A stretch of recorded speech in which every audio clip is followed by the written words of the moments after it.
जी बिल्कुल राजीव, तो निरंजनी अखाड़े के साधु संत निकले हैं बारात की शक्ल में स्नान के लिए। और निरंजनी अखाड़े की जब बात हो रही है तो इस वक्त सबसे ज्यादा आकर्षण के केंद्र में है कमला, जो कि स्टीव जॉब्स की धर्मपत्नी है और उन्होंने कमला नाम धारण किया है। कैलाशानंद गिरी जी ने उन्हें ये नाम दिया है और वो भी क्या इस अखाड़े की बारात में वो शामिल हैं या नहीं, इस पर भी सबकी निगाहें होंगी। सब उन्हें देखना चाह रहे होंगे। हालांकि वो स्नान नहीं करेंगी आज महाकुंभ में, वो स्नान नहीं करेंगी त्रिवेणी पर। ये कैलाशानंद गिरी जी ने पहले ही बता दिया कि उनके हाथ में कुछ इन्फेक्शन है और उन्हें भीड़ की भी आदत नहीं है इतनी ज्यादा। बावजूद इसके महाकुंभ में वो मौजूद हैं और महाकुंभ में के दौरान अनुष्ठान वो कर रही हैं। तो आज क्या उनके साथ मौजूद हैं यहाँ, ये भी एक बहुत बड़ा आकर्षण का केंद्र है वो भी, और वो भी हम आप अपने दर्शकों को दिखाएंगे, बताएंगे। ज्योतिषाचार्य जी हमारे साथ मौजूद हैं। ज्योतिषाचार्य जी, आपने कुंडली तो बता दी महाकुंभ की, आपने ये भी बताया कि बहुत सब कुछ मंगल मंगल होना है और इसका असर पूरी दुनिया पर होना है, देश दुनिया पे होगा, पूरे देश दुनिया पर होना है। इस पूरे महाकुंभ के दौरान जो लोग महाकुंभ में नहीं आ पा रहे हैं वो क्या करें?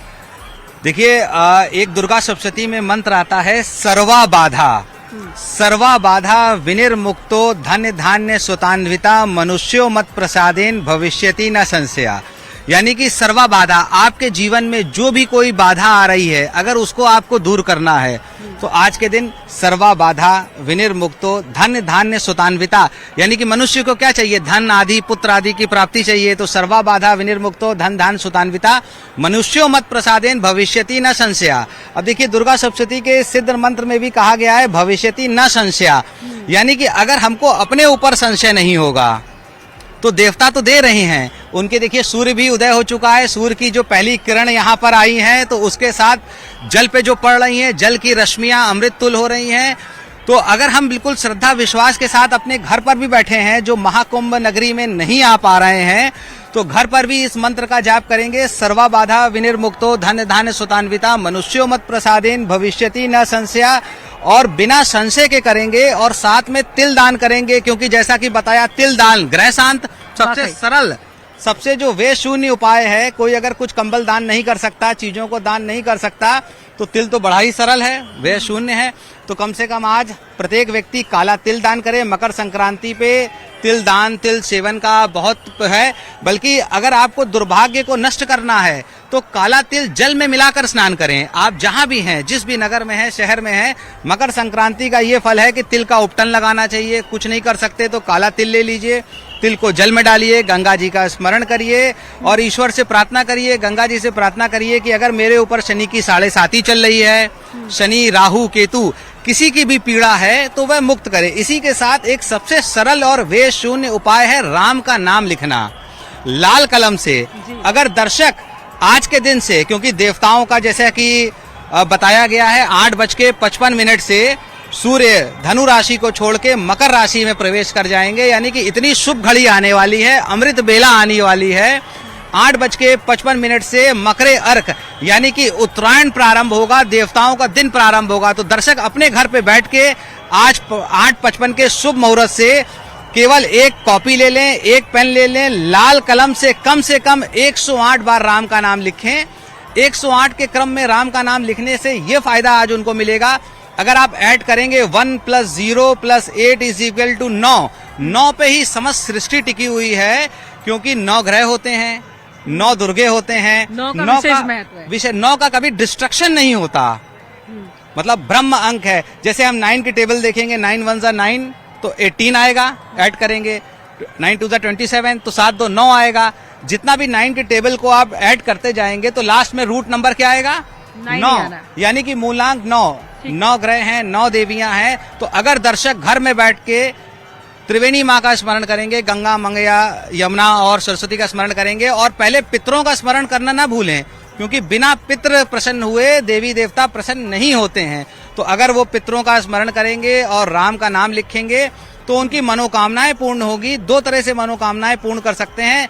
कुछ लोग ऐसे हैं जिन्होंने भौतिक जीवन में सब कुछ प्राप्त किया, उनके पास धन दौलत पुत्र आदि सब कुछ है, तो वो निष्काम भक्ति करेंगे, यानी कि केवल मोक्ष की प्राप्ति के लिए, यानी कि जन्म और मरण से मुक्ति मानव जीवन का जो उद्देश्य है। ज्यादातर लोग यहाँ पर आए हैं मोक्ष प्राप्त करने के लिए, जैसे आपने स्टीव जॉब्स की पत्नी के बारे में बात किया, और उनके पास तो किसी चीज की कमी नहीं है, धन धान्य ताकत सब कुछ है। धान्य तो जिसके पास अगर धन है, धान्य है, ताकत है, तो वो क्या करता है, अगले जन्म में यानी कि मोक्ष प्राप्ति के लिए, ऐसी मान्यताएं हैं जैसे अभी हम लोग ने कर्म के बारे में बताया, संचित कर्म, क्रियमाण कर्म और प्रारब्ध कर्म।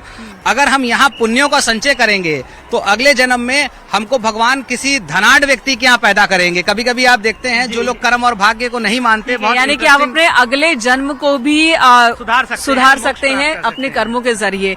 हमारे साथ एक और मेहमान मौजूद हैं। सर आप इधर आ जाइए थोड़ा, वैदिक ज्योतिषाचार्य हैं।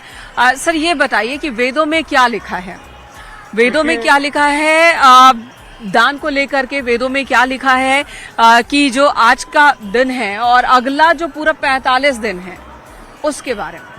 देखिए, वेद इसके पहले की घटनाएं थी। वेद में तो केवल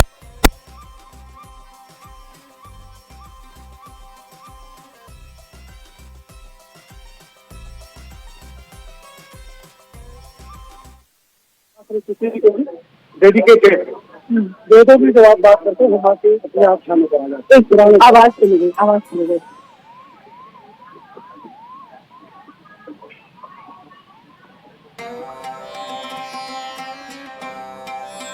हीरो में देख सकते हैं कि महापर्व महाकुंभ की अलौकिक तस्वीरें आपकी टीवी स्क्रीन पर इस वक्त हैं। महाकुंभ में आज अमृत स्नान के लिए भारी संख्या में भीड़ यहां पर पहुंची हुई है और सुबह से ही लगातार न्यूज 18 महा कवरेज कर रहा है महाकुंभ की। तो स्नान की प्रक्रिया भी अब शुरू हो चुकी है और एक के बाद एक अखाड़े के लोग संगम नगरी प्रयागराज में आज बिल्कुल, तो एक के बाद एक अखाड़े देखिए किस तरह से संगम में स्नान कर रहे हैं, अपनी अपनी बारी का इंतजार कर रहे हैं। जो पीछे से अखाड़े आ रहे हैं पूरी बारात के शक्ल में अखाड़ों के साधु संत नागा सभी पहुंच रहे हैं स्नान करने के लिए। बहुत ही दिव्य अलौकिक ये नजारा है और इसे देखने के लिए बड़ी दूर दूर से लोग आए हैं जो घंटों का इंतजार कर रहे हैं और जिनको दर्शन मिल जा रहे हैं वो कह रहे हैं कि हमारा तो जीवन ही धन्य हो गया। ये बताइए, अखाड़ों को लेकर के, नागाओं को लेकर के लोगों में ये आस्था की वजह क्या है? क्यों उनको लगता है कि नागाओं के दर्शन कर लिए तो जीवन धन्य हो गया? देखिए, भगवान आदि शंकराचार्य ने इन अखाड़ों की स्थापना की थी। आपने सुना होगा 10 नाम ही एक शब्द है, यानी 10 नाम वाले अखाड़े हैं और अखाड़ों की संख्या थोड़ा बढ़ते हुए 13 हो गई है। इसमें भी वैष्णव और शैव अलग अलग हैं, कुछ खालसा हैं यानी सरदारों के हैं, इस तरह के भी अखाड़े एक से साथ जुड़ते हुए चले गए हैं। तो अखाड़े का मतलब ये होता है अखंड, जो एक साथ जुड़े हुए हो, कहीं बैठे हों। और वैसे तो दूसरे शब्दों में कहा जाता है कि अपने सनातन की रक्षा के लिए उन्होंने ये संगठन बनाया। यहाँ पर ऐसे साधु सन्यासी यति जो पहाड़ों पर रहते हैं साल भर या कह लीजिए 11 वर्ष तक रहते हैं, वो अपनी तपस्या में लीन रहते हैं। वो जब यहाँ आते हैं उनके बहुत ज्यादा सिद्धियां हैं, वो कभी भी हमारे बीच में आते नहीं है, इसीलिए उन्होंने कुछ स्वरूप भी बनाया। तो उनके उस तपस्या संन्यास की वजह से ही लोगों को लगता है कि उनकी ऊर्जा का हमें भी लाभ मिल जाएगा। उनकी ऊर्जा अगर हमारे ऊपर आ गई, कभी कभी तो उनके चरण रज का भी हम लोग पाने का प्रयास करते हैं। उनके दर्शन से हम धन्य हो जाते हैं, क्योंकि उनकी जो शक्तियां हैं वो हमें मिलना शुरू हो जाती हैं। हमें प्रेरणा भी मिलती है, हमें उनके ज्ञान का भी कभी कभी लाभ मिलता है जब उनके सानिध्य में जाते हैं। अब रही बात अमृत स्नान के समय जाते समय, उस समय वो अपने दिव्य स्वरूप में होते हैं, अपने देवता के अस्त्र लेकर के जाते हैं, उनकी प्रतिमाएं लेकर के जाते हैं। हमें ज्ञान मिलता है कि हमें जब कभी हमारे जीवन में मोक्ष पाने की इच्छा होगी तो हम इसी तरह से आगे बढ़ेंगे। जैसा कि आप अभी कमला जी का नाम ले रहे हैं, जैसा आपने बताया कि वो अपने अपने देवताओं की मूर्ति लेकर जाते हैं, प्रतिमा लेकर जाते हैं, उनके अस्त्रों को लेकर जाते हैं, तो इनका क्या काम है नहाने के दौरान? उनको स्नान कराते हैं। भक्ति अस्त्रों का भी, अस्त्रों शस्त्रों का भी स्नान। पहले इष्ट देव को स्नान कराएं, दिव्य समय पर माँ गंगा के पास लेके जाएं, फिर खुद स्नान करते हैं। और नागा का एक और कंसेप्ट है, वो बच्चे हैं, माँ गंगा को माँ मानते हैं, तो एक बच्चा नंगा ही होता है। वो कहते हैं कि मैं इस स्वरूप में आना चाहता हूँ, मेरे कोई लज्जा नहीं है, मैंने अंदर ऐसी कोई प्रवृत्ति नहीं है कि मैं लज्जित हूँ, इसलिए उन्होंने नागा स्वरूप धारण किया है। दिगंबर हैं, सारी दिशाएं उनका अंबर है, भभूत लपेटते हैं। वो बताते हैं कि देखिए इस शीत लहरी में हम यहाँ रेती पर जमीन में स्नान कर रहे हैं, एक बार खा रहे हैं, हो सकता है वो लोग कुछ और तपस्या कर रहे हैं, तरह तरह की तपस्याएं हैं। कल्पवास को लेकर भी सवाल बहुत सारे होते हैं कि कल्पवास के दौरान क्या करना चाहिए। कल्पवास की भी शुरुआत हो गई है, लगभग 1 महीने तक कठिन तपस्या करते हैं जो कल्पवास में रहते हैं। महिला पुरुष बच्चे भी रहते, कई बार तो पूरी की पूरी फैमिली रहती है। कल्पवास को लेकर जो महत्ता है वो बताइए। जी देखिए, कल्पवास का व्रत है, जैसे हम लोग आम व्रत करते हैं उसी प्रकार से व्रत किया जाता है। ये बहुत कठिन व्रत है, क्योंकि कल्पवास का जो व्रत है अगर वो पूर्ण किया जाए तो कम से कम 1 महीने का व्रत होता है। माघ मास शुक्ल पक्ष की, जैसे पौष पूर्णिमा आई, पौष पूर्णिमा से लेके माघी पूर्णिमा तक कल्पवास का व्रत किया जाता है। इसका महत्व ये है कि जब हम माघ के महीने में कल्पवास का व्रत रखेंगे 1 महीने, तो 1 महीने का व्रत हमको 11 महीने यानी कि आगे के 11 महीने यानी कि साल भर में एनर्जी देता है। और इस बार तो महाकुंभ है, तो महाकुंभ में कल्पवास करने का ये फल है कि 11 साल 12 साल की ऊर्जा हम लोग समाहित करते हैं। जैसे हम लोग स्वयं कल्पवास करते हैं, तो जब नॉर्मल माघ मास में कल्पवास करते हैं तो 11 महीने हमारा इतना अच्छा हो जाता है कि हमारी इम्यूनिटी बूस्ट हो जाती है, फिर रोग शोक सर्दी गर्मी दुख जीवन में प्रवेश ही नहीं कर पाता है। और महाकुंभ में कल्पवास का तो अनंत गुना फल है। करते क्या क्या है इसमें? करते जैसे तुलसीदास जी ने कहा है, माघ मकर रवि गति होई, तीरथ पति आवे सब कोई। यानी कि कैलेंडर देखने की जरूरत नहीं है, निमंत्रण की जरूरत नहीं है। माघ मकर रवि गति होई, यानी कि माघ का माह हो और रवि गति, रवि मतलब सूर्य की गति मकर राशि में हो, जैसे अभी होने वाली है। 8:55 से माघ मास में सूर्य की गति धनु राशि को छोड़ के मकर राशि में आने ही वाला है। माघ मकर रवि गति होई, तीर्थपति आवे सब कोई। तो ये तीर्थों का राजा प्रयागराज है। हम लोग का एक सौभाग्य है कि हम और आज आप यहाँ पर रिपोर्टिंग कर रहे हैं, आप पूछ रही हैं, मैं बता रहा हूँ, दर्शक देख रहे हैं, क्योंकि तीर्थों के राजा के सामने सभी तीर्थ देश दुनिया के यहाँ पर हाजिरी लगाने आ जाते हैं। तो ये बहुत बड़ी बात है कि तीर्थराज प्रयाग में हम लोग खड़े हैं, तीर्थों का राजा है। और राजा में अगर एक डुबकी लगाएंगे तो एक डुबकी मोक्ष की, आज 8:55 के बाद जो भी डुबकी लगेगी वो मोक्ष की डुबकी होगी। आप संशय बना रहे हैं जिन लोगों ने 8:55 से पहले स्नान कर लिया, क्या उनका स्नान काउंट नहीं? उनका भी स्नान काउंट होगा, जैसा कि आपने राष्ट्रीय स्नान कहा है। और तुलसीदास जी ने भी कहा है, माघ मकर रवि गति होई। तो अभी 8:55 से पहले रवि की गति धनु राशि में है, मकर राशि में तो हुई नहीं है। तो अगर बिल्कुल अच्छा बात किया जाए, वैसे तो पौष पूर्णिमा का भी बहुत महत्व है। कल जिन्होंने स्नान किया है उनको भी फल मिलेगा, लेकिन जो बिल्कुल अमृत बेला है, जैसा कि हम लोग आ रहे हैं कि अमृत कलश, अमृत कुंभ, अमृत जो छलकने वाला है वो 8:55 से ही होगा। ये बताइएगा, कल्पवास के दौरान ये भी मान्यता है और बहुत सारे लोग ऐसा सोचते हैं कि एक बार अगर कल्पवास की शुरुआत कर दी तो कुछ वक्त तक रेगुलर करना होता है, अगर बीच में असमर्थता हो तब क्या? देखिए, कल्प पहले समझिए क्या है। कल्प एक समय का एक परिमाप है। जैसे युग होते हैं, मास होता है, ये सब होता है। ये माना गया है कि ये जो ब्रह्मा का एक दिन होता है, या ब्रह्मा का दिन तो बहुत बड़ा मान लें, देवताओं का जो एक दिन होता है वो 12 मास का होता है। तो वो 12 मास, 1 मास, कुछ लोग करते क्या है 12 दिन, कुछ लोग करते क्या है 1 दिन, कुछ दिन त्रिजटा 3 दिन का यहाँ का प्रवास जो करते हैं वो अपने आप को एक कल्प का प्रतिनिधि मान लेते हैं, उसका छोटा परिमाप मान लेते हैं। क्योंकि ये ब्रह्मा ने यहाँ तपस्या की थी और केवल प्रयाग में ही कल्पवास होता है और कहीं नहीं कल्पवास होता है। और ये बीकर क्षेत्र में होता है। बीकर क्षेत्र 2 जंघाएं मानी जाती हैं पूरी सृष्टि का, एक यमुना जी के द्वारा और गंगा के द्वारा। इसीलिए आप देखेंगे अखाड़े ज्यादातर लड़ाई करते हैं एक बीकर क्षेत्र, जो दोनों का ही त्रिकोण क्षेत्र, संगम जो मिल जाए, संगम के इधर की जो क्षेत्र होता है। तो यहाँ की रेती पे जब आप व्रत कर लेते हैं कि हम कितने दिन रुकेंगे, कोई ऐसी बात नहीं है कि कब तक रहना है। आप 1 दिन भी आते हैं वो भी कल्पवास है, 3 दिन करते हैं उसे त्रिजटा स्नान कहा गया है, 1 महीने करते हैं वो भी है। और यहाँ पर 1 महीने ज्यादातर परंपरा है। कुछ लोग यहाँ 12 महीने रुक जाते हैं, बोलते हैं हम 12 बार नहीं आएंगे तो पूरे 12 महीने यहाँ करेंगे। अब बात आती है कि कल्पवास में करें क्या। वो कल्पवास में कहा गया भूशयन, पृथ्वी पर रहिए। ठीक है। जैसे माघ की महत्ता आई ना, अगर मकर न होता तो न माघ का मेला होता न महाकुंभ होता है। और माघ मकर गति जब रवि होई, तीर्थपति आओ सब कोई, यानी ये माघ से रिलेटेड है।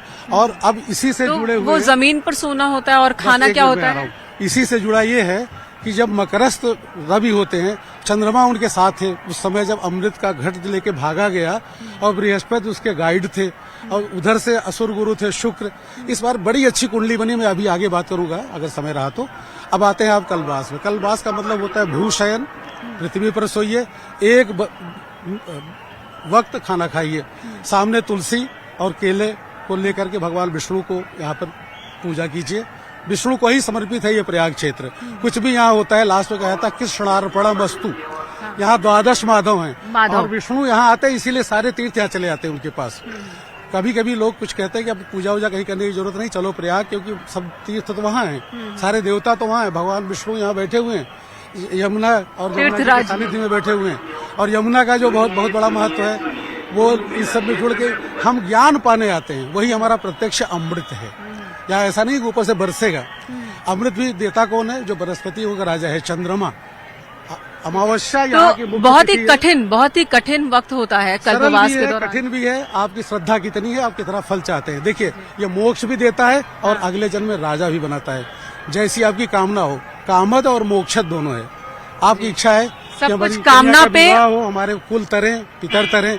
अब पितृ की बात इसलिए आती है कि अभी जो संक्रांति होती है वो पितृओं का श्रद्धा का तर्पण का भी दिन है। 96 तिथियां होती हैं पितृ तर्पण की, बुनियादी तौर पे अमावस्याएं होती हैं। इस पर और विस्तार से बात करेंगे। इस वक्त हमारे 2 सहयोगी भी हमारे साथ जुड़ चुके हैं। राजीव हमारे साथ मौजूद हैं जो कि प्रयागराज कुंभ क्षेत्र में है, और हमारे साथ पुलकित भी जुड़ गए हैं हरिद्वार से। मकर संक्रांति के मौके पर तमाम नदियों में गंगा स्नान हो रहा है, कहीं नर्मदा स्नान हो रहा है तो यमुना स्नान हो रहा है। तमाम नदियों में बड़ी संख्या में लोग आज आस्था की डुबकी लगाते दिख रहे हैं। राजीव, आपके पास आती हूँ, ये बताइए, आपने जैसे कि बताया कि अखाड़े इस वक्त स्नान करते हुए दिख रहे हैं और अखाड़ों का वो अलौकिक नजारा देखने के लिए बड़ी संख्या में श्रद्धालु वहां पर मौजूद हैं। लंबे वक्त से घंटों का इंतजार वो कर रहे हैं। उनसे बातचीत कीजिए, फिर हम हरिद्वार का भी रुख करेंगे।